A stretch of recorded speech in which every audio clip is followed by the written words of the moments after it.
And we're live. And I forgot something, so I'll be right back.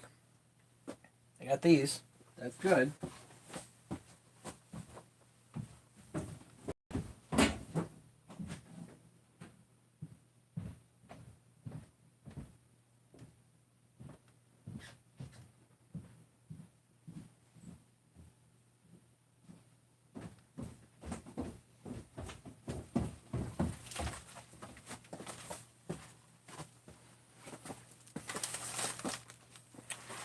Let me see if we can get this going here.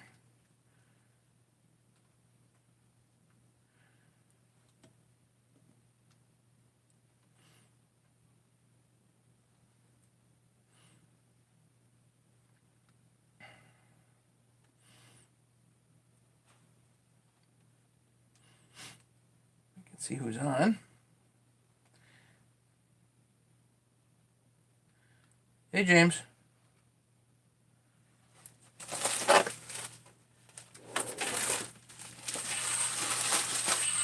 Oh, shoot. Sorry. Okay. For anybody watching this later, going to be boring. But if you're watching it now, that's cool. Because it's much more fun to hang out live, I think. How's the ankle, James? You good? Check this out.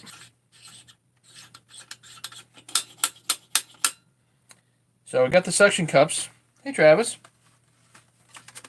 Got the suction cups, and I don't have valve grinding compound. I have some coarse metal polishing compound, but I'm just not convinced it's working good enough. Painful still. Sorry, James. Hang in there, buddy.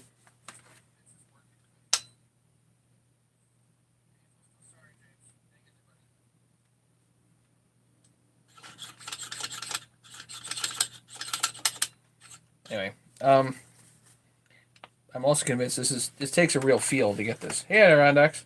Yeah, I'm late. This, that, the other thing. So I'm going to put these away for the moment. And I'm going to put this away for the moment, I think.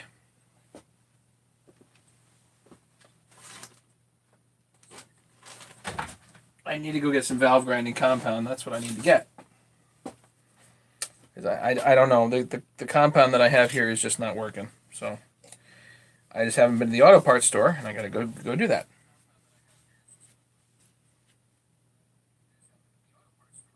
Yeah, Terrell was basically doing this same engine. Obviously, it was actually the one that he was working on was older, or at least visibly older. This one, though, just looking at it, pretty much the same thing, probably 10, 15, 20 years later. Hey, Bob.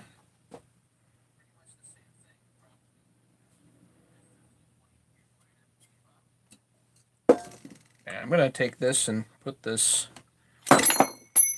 There you go. Down here.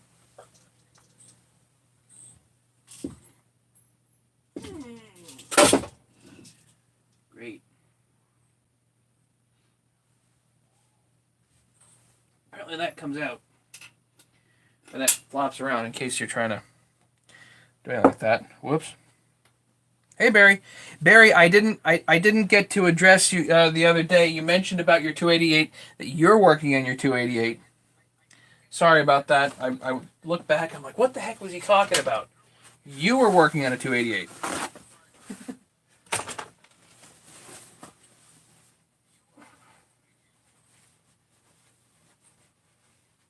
course, this just puked oil everywhere.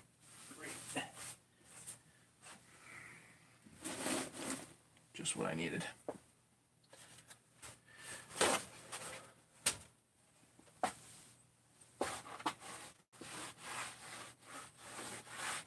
But I wanted to work on the 350 tonight because I actually have the parts. I think I can finish that up. One less thing in the basement.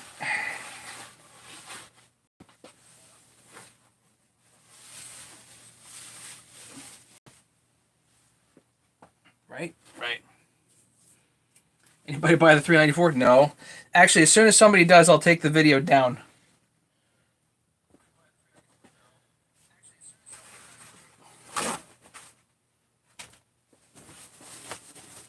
And I was actually thinking, like, 350. Let's go. I know. Here we go. Let me figure all this stuff out. Hang on a second.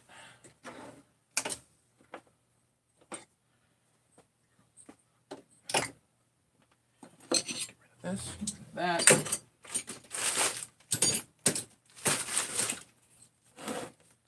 Don't know what's going on there. This is exhaust.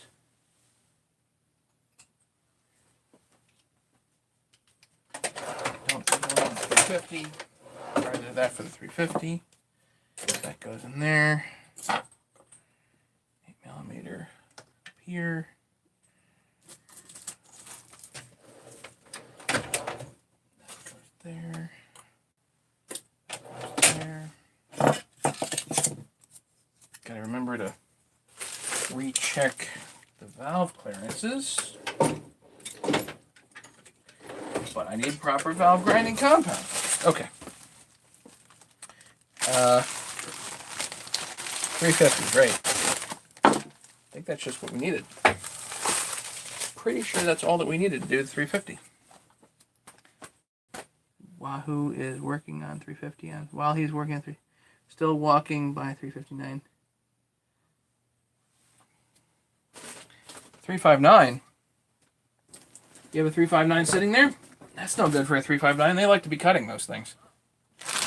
You know?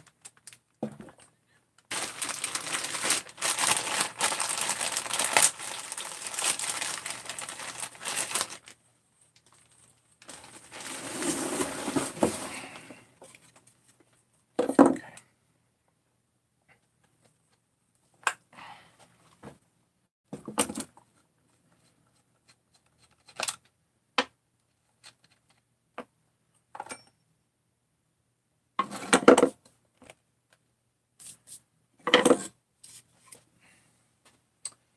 But I need parts first.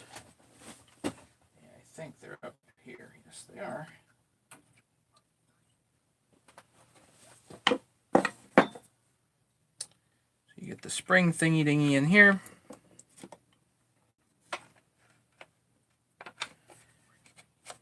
Brand new brake here. And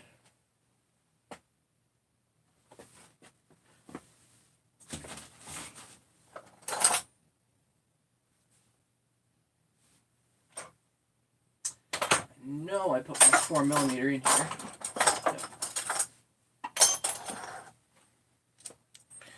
4mm. These funky looking bolts.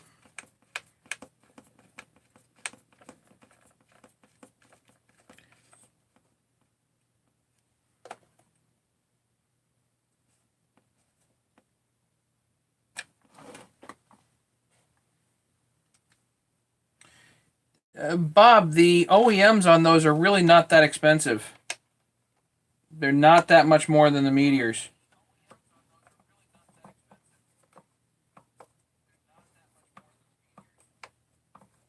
Can you modify an old saw for a brake? It depends on the saw. Some saws, they actually, the old ones they made brakes for. Sometime, you know, best of luck finding them though, you know.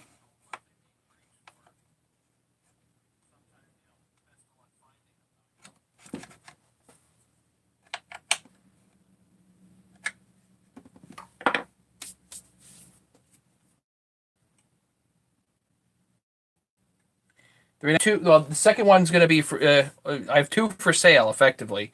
I have 4 in the shed. Is it 4? I have 4 in the shed.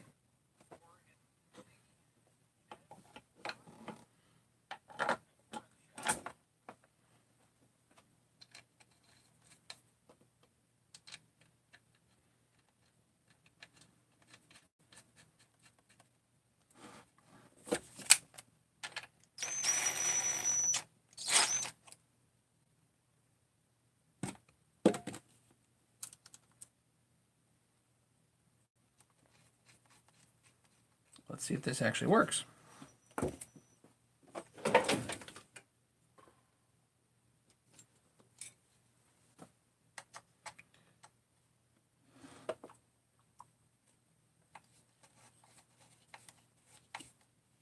Oh yeah. So this is a really nice upgrade for your Husky 350s. The 455 Rancher cover, the clutch cover. It's a beautiful upgrade. Because it gives you the adjustment right here. So that really helps. If I had a 359 or 357, whatever, I would probably get the OEM head. Yeah. Travis, is there a short intro video for me? Only recently coming aboard. Are you a dentist who works on small engines? You're a small engine guy who sometimes works on teeth. It's a Travis, it's a good question. Yes, there is. If you actually go back to my videos, it's funny. Nobody watches my intro video. Uh, I have an introduction video. It's many years old. It's like 3 years old.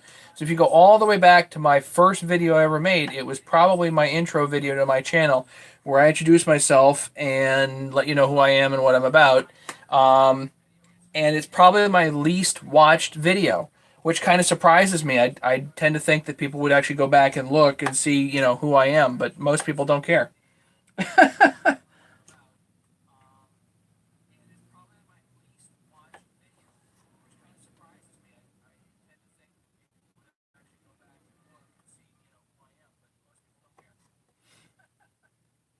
Where do I get all the saws? Okay, so to back to Travis's point, and Bob, I'll get to you.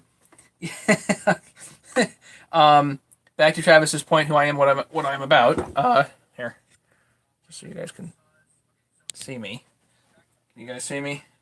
I I don't do lots of filming on myself because it's not really about me. It's about all this stuff. Um, but I am overall a DIYer at heart. Hang on.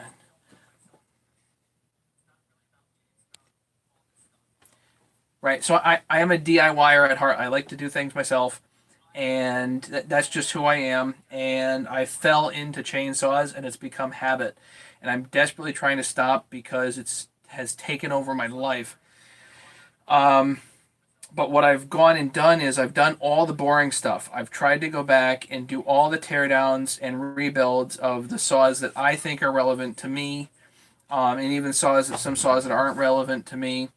A lot of the stuff that the guys are rebuilding right now, I have on my channel somewhere in bolt for bolt fashion. So they're the super boring videos. Nobody else is going to do the videos like I do because it is just so insanely boring and takes so much time to do. So, but what I like to do is I like to find stuff that I'm doing that's unique and post it on YouTube because YouTube has been such a great resource for me that I wanted to give something back. And that's kind of where it all started was I was always doing something weird with projects, whether it was a wheel bearing on a car or a chainsaw, it didn't matter. I ended up doing odd stuff. So I started posting stuff years ago, and now obviously I have a bit of a following. So thank you to all the guys for that. Um, you guys take me way more seriously than I take myself. So, and I hear kids screaming at each other upstairs, and it's after 9 o'clock. My dad calls you the dentist. So yeah, I am. Just so you know, my day job is I am a dentist. Um, for 12 years, I worked for my father, and ultimately the job was intended for me to take over the office, and just earlier this year, that didn't work out. Or earlier in mid 2018, that didn't work out. So I have now gone and I got hired by an office that's much more local to me. And so I have a fairly steady day job as a dentist. And it is actually a much more steady job, this job. So, and it's much busier. So I don't know what's going to happen to the YouTube channel, but Travis, I hope that helps you out a little bit. I have fans. Yeah, apparently I have fans. let me take 3 minutes to figure out what the screaming is upstairs. Hang on a second. The kids like to yell at each other.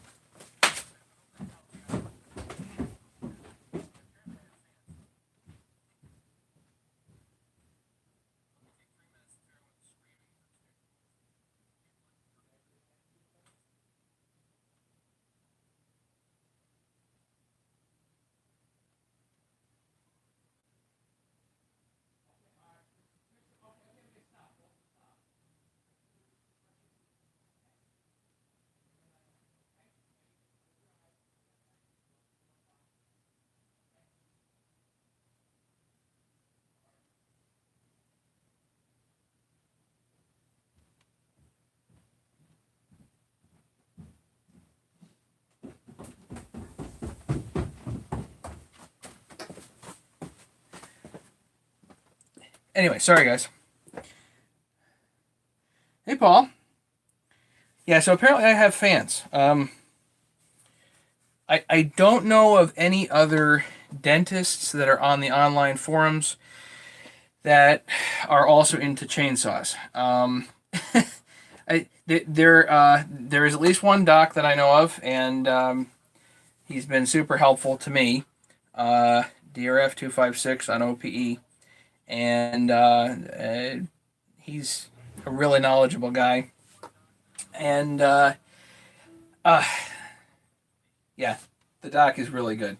So I'm the dentist, but I usually have people call me Matt or Dr. Matt. Matt, the chainsaw repair dentist, has some real horror potential. I have bolt for bolt video on the 660. How does my wife feel about my chainsaw addiction? Wondering where you get the saws.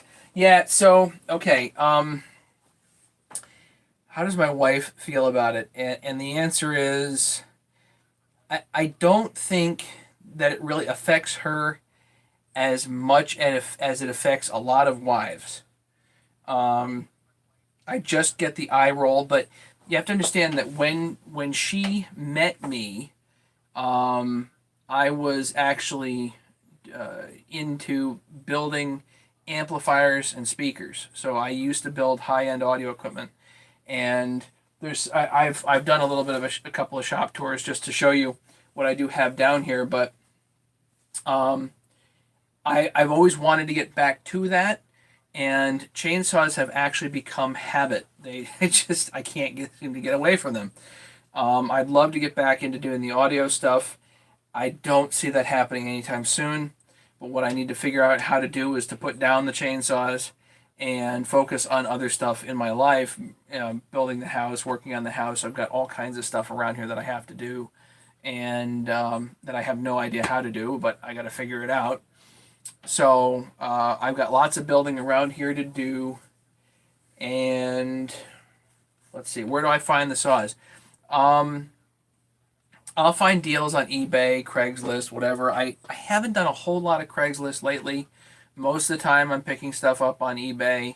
The 394s I've amassed. You know, I'll get a pile of parts. Parts will show up online or whatever, and I'll buy it. You know, and or a carcass will show up on eBay, and somebody put too cheap of a price on there, and I'll buy it. That's usually what happens, and I'm trying to get better, and I would encourage everybody to get better at this. If you're gonna get a saw, get it cheap. Um, I've been saying this for a while. You have to ask the question if you're buying a used chainsaw, and this is not for new saws. New saws are a different ballgame. You're buying a used chainsaw. I don't care if it's a 2018 model or not. If it's a used chainsaw, you have to ask, when was the last rebuild? Always ask that question. If it's a brand new saw or nearly new saw, it might be an irrelevant question, but it's saw that's 10 years old. It's going to be relevant. You know, people literally ride these things hard, put them away wet. If they haven't had a rebuild, they're gonna need it probably within the lifetime that you own the saw. A lot of people want piles of gold for these things. It's not true. They're just not worth that. After a rebuild, fresh stuff on it, different story, different ball game. My opinion.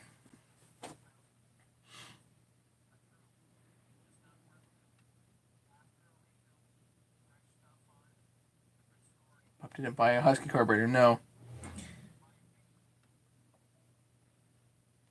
it's true. I think it's pretty pointless. If you're doing chainsaws at all, I really don't like the idea of owning a single one. It doesn't make a whole lot of sense to me. I really believe that if you're going into the woods, you go into the woods with a minimum of three.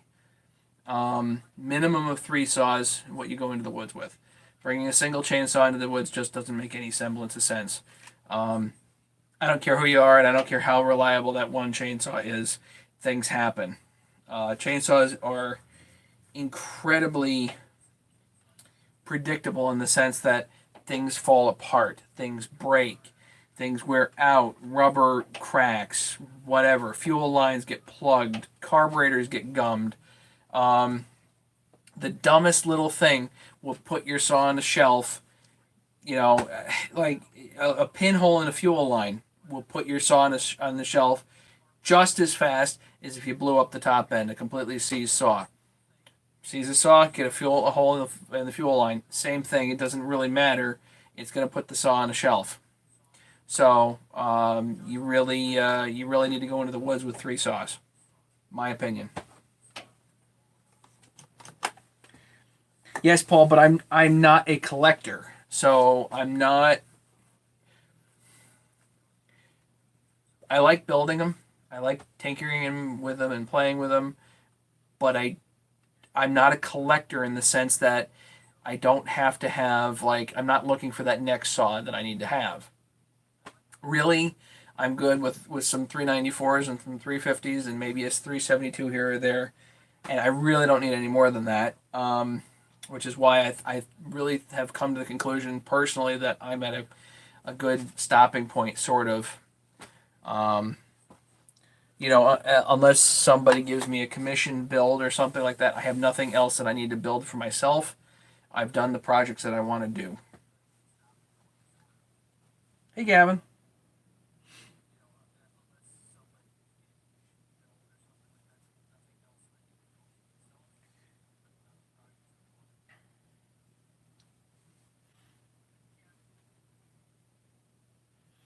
Yeah, Bob. Yeah, so if you had two saws, and what if that 365 didn't start for some dumb reason? You need three. Three saws. Good idea. James, you're a collector. Well, hopefully your ankle gets better, then you can be a collector once again.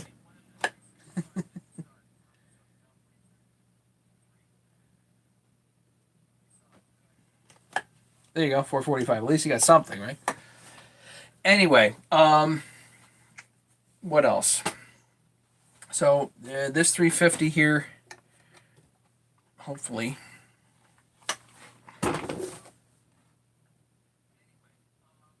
Yeah, that looks good.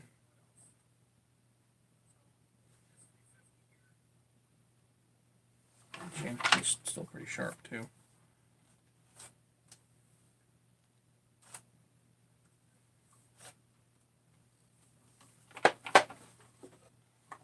The top cover's loose, but that's okay.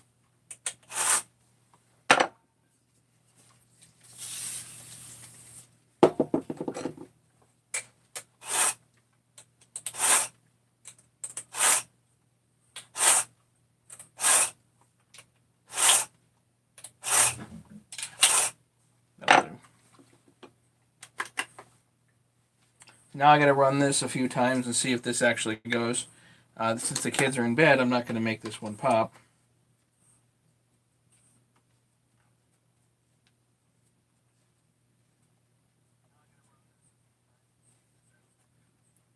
Actually, Travis, you didn't derail anything. Chris Taylor, I made three saws to the woods idea. One bore cut, very heavy leaner. Pinch the saw, try to raise the second, got it, pinch, third saw, saved the day. Yeah, you're right. What are the mods for the 350? Um, the most frustrating saw I've ever worked on, the mods for the 350. Okay, so frustrating saw was the MS290. The Steel Farm Boss MS290. I will not work on them anymore. I have no need to work on those things. I will not work on them. No. The 350, there's actually a video that I have on tips and tricks on the 350. So the first thing to do on the 350 is do the top 3 things that Husky 350s need. One is not just a muffler mod, but actually a muffler bracket to hold the muffler up. You can get that for a 346 XP. Same thing. Cut one of the legs off. Just leave the leg over by the dog. That's one. The base, the bearing cup needs to be resealed. That's important. And make sure that the steel clamp is on the intake boot.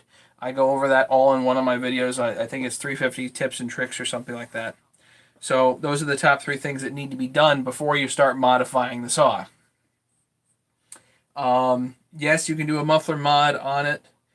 The 350 itself, if you're going to keep the stock head, then the easiest mod is a 353 Meteor piston, which has a flat top, and you'll gain a considerable amount of compression just by doing that. Then you can consider a base gasket delete, port work, whatever else you want to do internally, and that's always fun.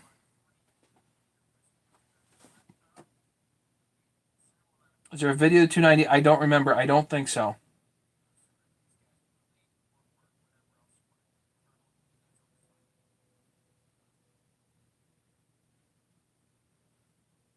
Yeah, Paul, the muffler support is definitely in there.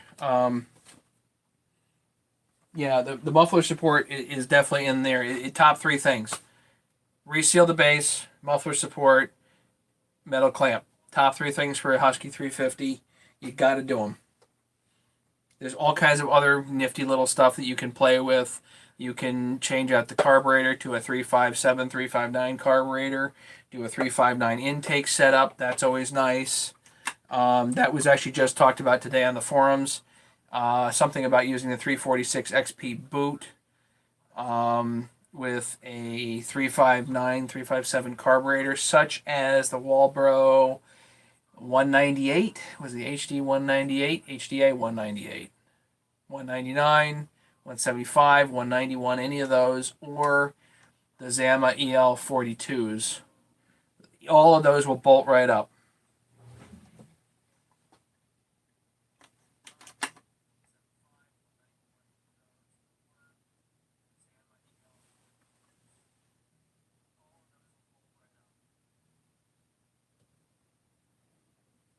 Hey, Brandon.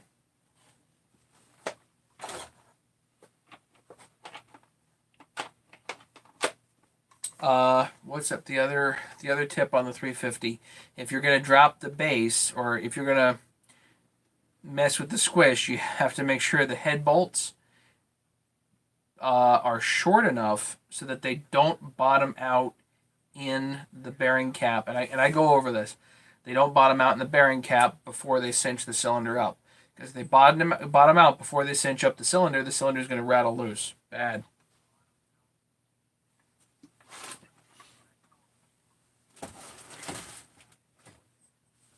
Yeah, Walt seems to be going a bit of a different direction. Do I have any interest in building a hot saw? No. Walt seems to be going a bit of a different direction with his channel. But you know, the beauty of being retired. He can go do whatever he wants. So, and I wish him best of luck. He's fiddling around with this, that, the other thing, and it looks like he's having a great time. So, and he's certainly out cutting more than I am. I'm kind of hoping to get some cutting in tomorrow. My dad and I might go do some cutting if he's up for it. We'll see. And no, I won't be live on that again because the signal's so crappy where we're going to be cutting. What'd you get, Brandon?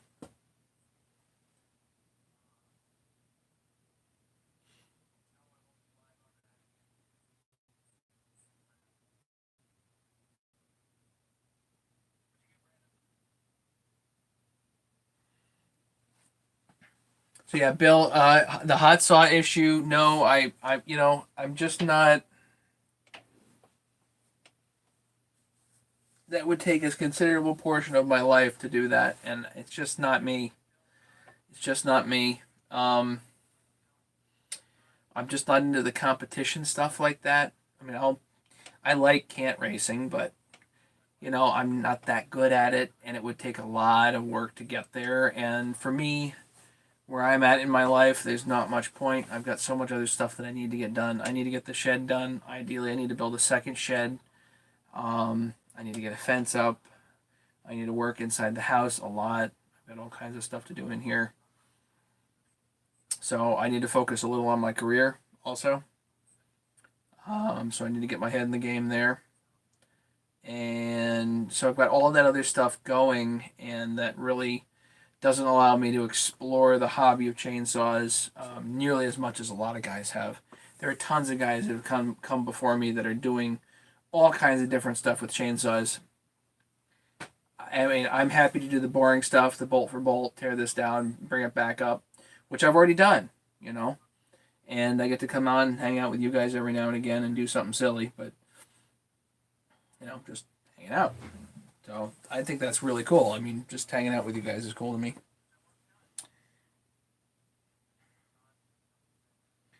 Haven't been any of the MS280 running. What's wrong with it, Gavin? You bought an 026. Says you bought a new saw. Is that a new old stock 026? How did you get that? Or is it new to you? Do you do a video on the best cylinder? Yes, I did. The simply put, RC Nut, the best cylinder kit. The thing is with Husky cylinder heads is the OEMs are pretty cheap. You should be able to get an OEM cylinder head kit for 346 XP, which will bolt right up to a 350, for about $110. So an OEM kit. So I run highway kits on my saws, but then again, I don't cut squish band. If you're gonna cut squish band, definitely get the OEM kit. If you're not gonna cut squish band, then a highway kit might be a little bit less money. But that's kind of up to you if you want to spend shave a few bucks off there for the highway kit. The OEM kits are solid. There's nothing wrong with them, and the price is right at $110.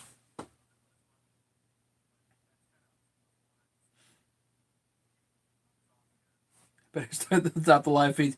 I'll tell you what. What sucked all my time was not doing the live feeds. It sucked all my time up editing. I spent hours. Every half an hour video that you see that you just slog through, you're like, oh god, he's doing another half an hour video. It took me like 2.5, 3 hours of footage. There is what you don't see is the 2.5, 3 hours of footage and the 4 or 5 hours of editing.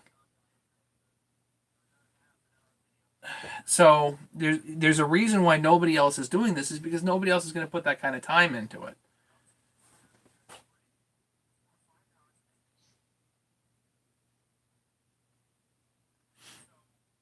I'm a car guy. Always get on the high performance side of things.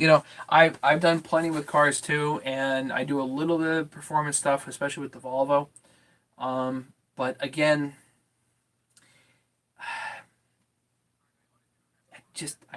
right now I just need stuff in my life to work. I just need stuff in my life to function rather than I'm just not crossing over into that super high performance area. With my saws, if I do port work, I'm only intending to get a little bit extra.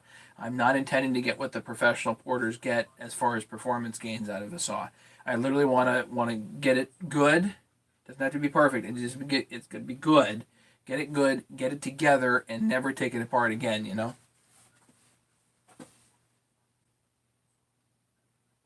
Let's go out and help Matt one weekend. No, I'm good. Thanks, James.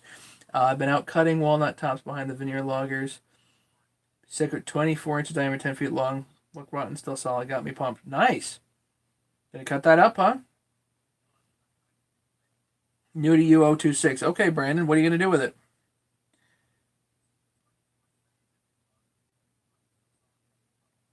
I could be shingling another shed right now, yes.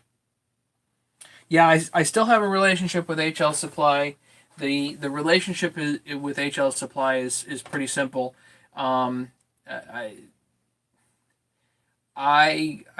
plug them enough that they allow me to retain my affiliate link, but I have not talked to Bruce. Bruce is the head of HL Supply.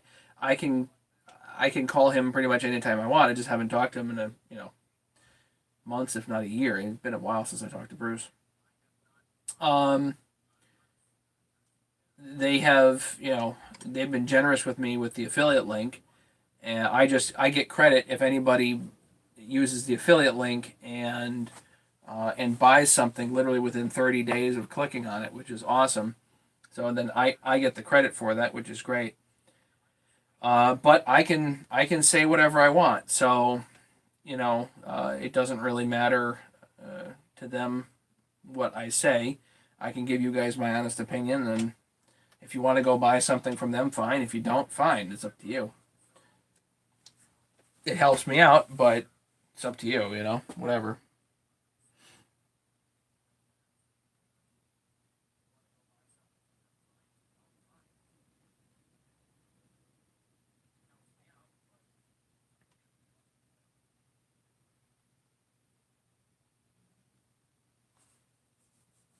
Always lose toenails on those roofing jobs. The sleeper saw is cool. The expansion chamber is giant pod filter sticking out a foot high. I think cool. If you can keep the plastic on, it's even cooler. Yeah, it is fun when you have a saw and it looks stock and you line up with the guy next to you, doing some cant racing and you just blow his doors off. Yeah, yeah. I don't really need the velocity stacks and all that stuff. It doesn't really do it for me. I want something that is easily serviceable and has. I mean, I in general I look for good aftermarket support with certain things. I want to see aftermarket stuff that's available if I want it. Don't always have to have it. Maybe I like OEM for certain things too. Um, but I love having parts available one way or another, and so I don't have to use a stock air filter like the 394 high top air filters are plenty good. Um, they flow great. So do I really need to have a velocity stack on there? No, I don't. No point.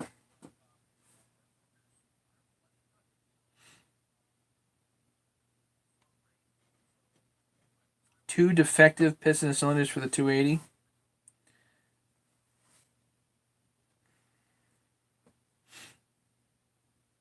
See, Gavin, that's a saw I gotta admit I'm just not into. I know that some people are into the 028s, 280s, and 038s, 380s, but just not a saw that I'm into. I know that there's some weird stuff going on with that saw, so I not something I can help you with.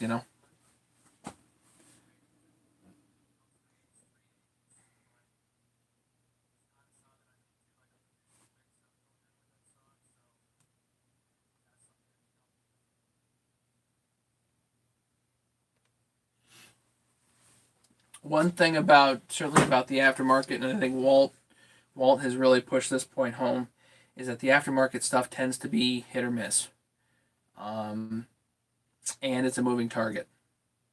So if you get a cylinder head that's pretty quality one day, you may order from that same company, whoever it is, and it may be not so good the next, or it may be like a completely different configuration. So um, I really don't really defend any company one way or another in that sense. It's not like, oh, so and so makes great cylinders. Most of the time, if you're looking for a consistent top end, you need to get OEM. Just I use highway top ends on my Husky 350s, and they'll kick the crap out of just about anything. But then again, they have had a lot of work to them too. So I really got in there and worked them over good. So at this point, I certainly think that basically every aftermarket top end probably needs not just port work, but probably have the base actually checked and squared on a lathe. Because I've had cylinders, and I know Walt's had cylinder heads that are canted a bit, and they actually eat your crank up. Not the best. and you just never know until you actually put it on a lathe.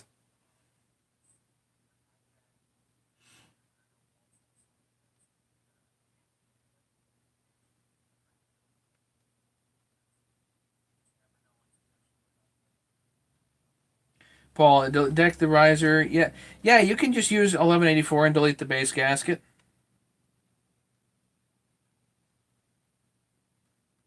Buy your boss a fishing pole. Yeah, you can just delete the base gasket and use 1184. That's fine. Um, I've had pretty good luck with it. I know that Walt's had good luck with it. But it's not ideally the thing with gas. There's some people that are really hardcore about using gaskets. I tend to like to use gaskets. There are occasions when I'll do just an 1184 gasket delete. Um, but you can do that. The idea of a gasket is it gives just a little bit of cushion for vibration, a little bit. How much I don't know. You know, I know a lot of guys debate that.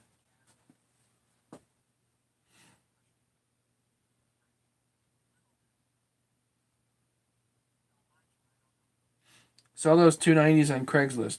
Somebody will want it. Not me.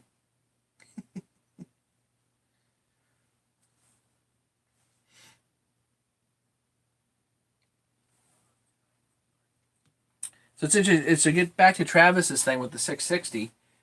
Travis, you found me, or if Travis is still there, you found me doing the 660, and that was my first go through on a 660, and it's not a real steel; it's a clone. So I was trying to go through that saw, and I had gathered information from all kinds of different people. But I was trying to be as complete as I could on the first go around, and I think Walt probably has an even better um, list of stuff that you really should modify on that thing before you intend to put it into service. You know, if you're working it hard. A lot of guys will just build them up as it came in the kit. Certain stuff bends and breaks almost immediately. Certain stuff on there is completely fine. Wrist pin and pin bearing would be the first things that I do on that thing. That way, the wrist pin, yeah, wrist pin, pin bearing. The clutch drums tend to be out of round a bit, not fit exactly good. So there's that. Maybe change out the clutch to a highway clutch. They've had issues with the Farmer Tech clutches. The starters are a little on the weak side. Mine's still working, but ideally change it out to a highway starter. They're better, I think. I switched mine to a full wrap or 3/4 wrap or whatever it's called. The original half wraps that come from Farmer Tech are weak. There's a bunch of other stuff. You know, dual port muffler always nice. That's an easy dual port muffler is an easy upgrade there. And you know, Walt has a whole list.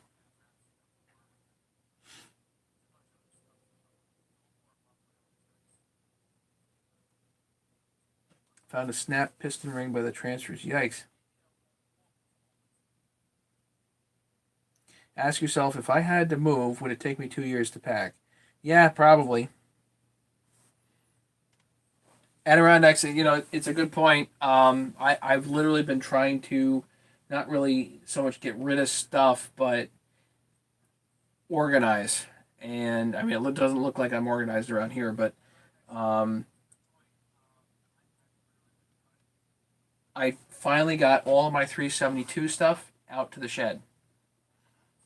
I think all my Husky 350 stuff is out in the shed. The next step is the 394 stuff, the randomness, and all the general chainsaw stuff needs to go out to the shed. And that way I can stop building chainsaws down here and eventually work on building chainsaws or working on chainsaws. Hopefully, not building anymore. At least not for right now. Uh, Working on chainsaws if I'm in the shed. And then I can really start organizing down here what I need here and don't need here and all that stuff.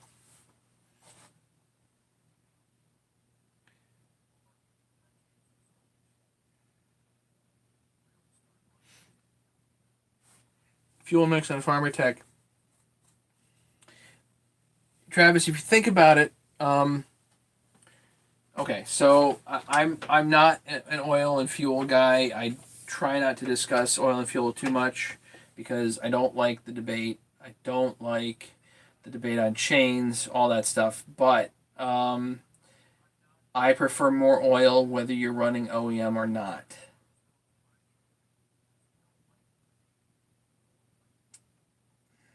You can claim that steel has better made bearings, better tolerances.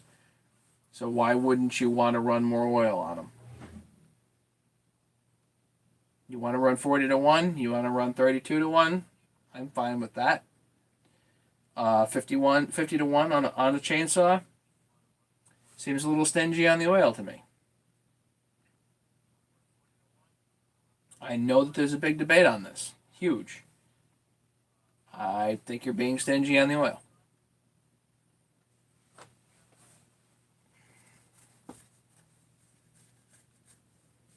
Have I any experience with the 028? No, I don't, Paul. I really don't have any personal experience.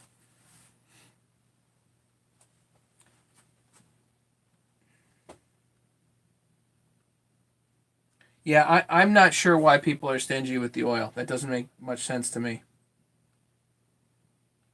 32, 40 to 1. I don't, I'm not the type of guy that goes in and measures, really carefully.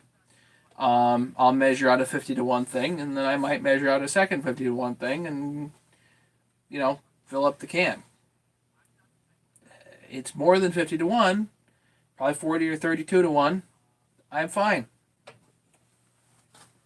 Kevin Barry, how's it going? Err on the side of caution with the oil fuel mix. That's certainly, yeah. Yep.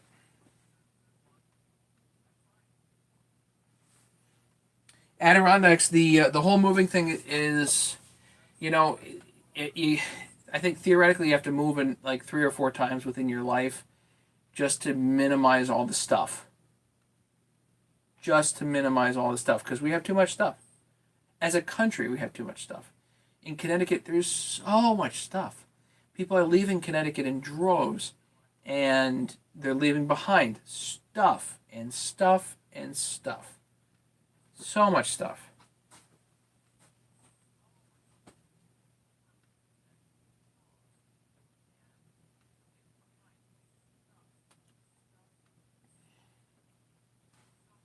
Right, the RC nut. So, the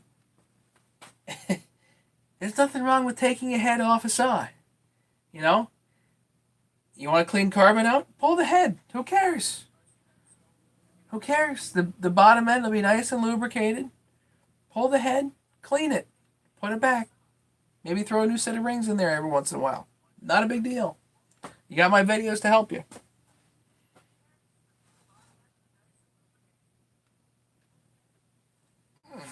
Oh, dear. It's been a long day, guys. Sorry. It's been a long day. I've got other goodies in here. I've got other goodies.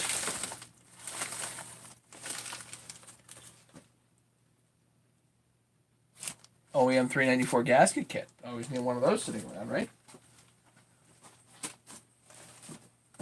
Just in case.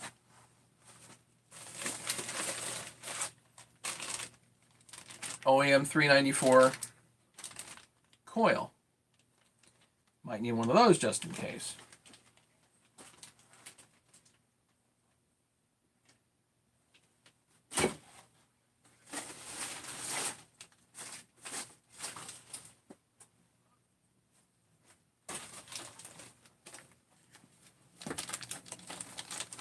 Always like to have an OEM decomp sitting around. Always seem to need these.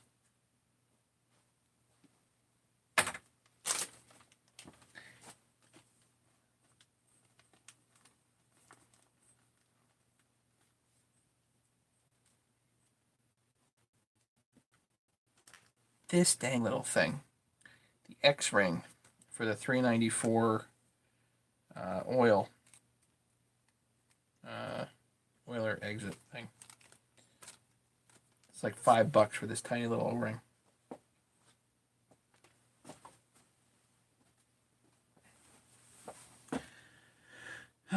Have you built any kit saws from China? Bill, yeah, I've done a number of them. They're all in bolt for bolt form, 660, 440, and the 360. I've built all three of those. I've not built the 361, the 380, or the 070 yet.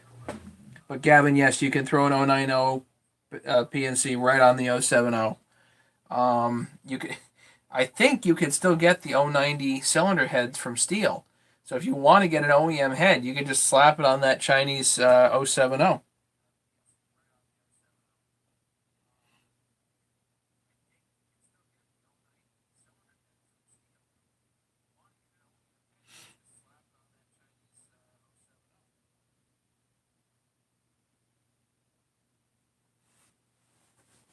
But by the time you put all the parts on one, may as well buy a new saw. Um, Bill, yes and no. Okay, so you're gonna that. Okay. Overall, what are the benefits to buying these Chinese kit saws? Number one, they're fun. They're fun and they're interesting. So there is that. So if you start there and say, okay, they're fun and interesting to put a chainsaw together, because we've never had in the history of the planet kit chainsaws up until a couple of years ago. Um, they're fun. They're interesting. It's a puzzle, and you have my videos to guide you if you need to. If you need to go that way. So is it worth it to get the kit saws? I think the best bang for buck is the 660, and yes, you're going to be spending some bucks on it. Assuming you want a reliable saw from the get-go, you have to put all those parts on that Walt mentioned. I don't see anything wrong building the saw as it sits, as it comes completely from China. And if you say, you know what, I've maxed out the budget, I need a Chinese bar and even Chinese chain, and I'm just going to spend $200 on this thing, and that's it. More power to you. If you can get it to run and run reliably and whatnot, then that's awesome. Some people have trouble. What are you going to do? So, and the answer is, odds are you're going to have to go back and start replacing things just like Walt did. But if you're going to have to do that anyway, why not just do it all from the beginning? I don't know. Nice thing about doing a new saw build like that is it's all fresh and clean. You're not dealing with all the gunk on all the saws that I am.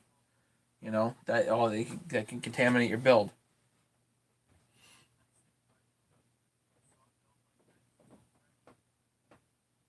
If it works, it's a bonus. Yeah, it's a good point, Travis. Should I buy the 372 or 660? I think the 660 is probably your best bang for buck. I'm not 100% sold on the design of the 660, but on the other hand, I think it's best bang for buck. You spend X amount of dollars and you get X amount of power out of it. I I've seen that they actually have 200T kits, and I'm not so sure those are worth it at all. I haven't looked into it a whole lot, but with the money and all the stuff you probably actually need to do OEM on those, you probably are better off buying a used saw and just going OEM anyway. Um, the 372 is probably a close second to the 660, and one of the reasons with the 372 is that the parts are abundant and pretty cheap. Parts everywhere for that thing, pretty cheap. So there's nothing wrong with building one of their 372s. And it's a modifiable saw. You can tweak it like crazy. I think it's actually easier to tweak 372s than it is 660s. The thing with the 660 is that all the tolerances on the free porting and squish and all that stuff are a lot tighter, I think, on the 660 than they are on the 372. The 372 is just, there's much more room to work in there before you mess something up, I think.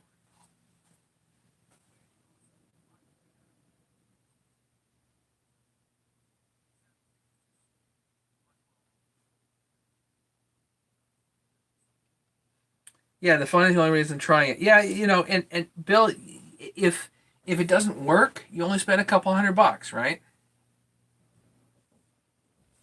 And you can always sell the darn thing online.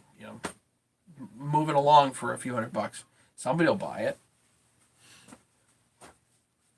She used to go out the garage. Yeah. 660 what I'm starting with limited business experience. Want to do another one? Yeah, you might end up building a bunch of 660s, just so you know.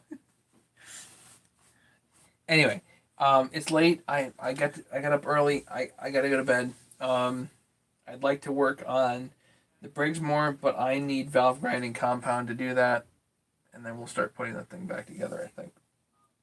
So I don't know if we're gonna be alive tomorrow. Sorry, I don't know if we're gonna be live tomorrow. We'll see. But I want to thank everybody for the chat tonight. It's a good chat, good questions. No big loss. That's a good point, Bill.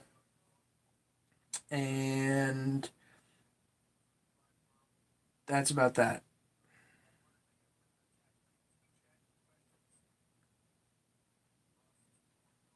Thanks everybody for the support. This has been hugely fun. I am having a great time with you guys. And so thanks for supporting the channel. If anybody wants to support me, one of the best ways to do it is either buy my tools for rebuilding saws or going to my link, which is in any of my bolt for bolt videos in the description, my affiliate link with HL Supply. Just go and click on that, and then it'll track you, and anything that you buy at HL Supply within 30 days, I get credit for.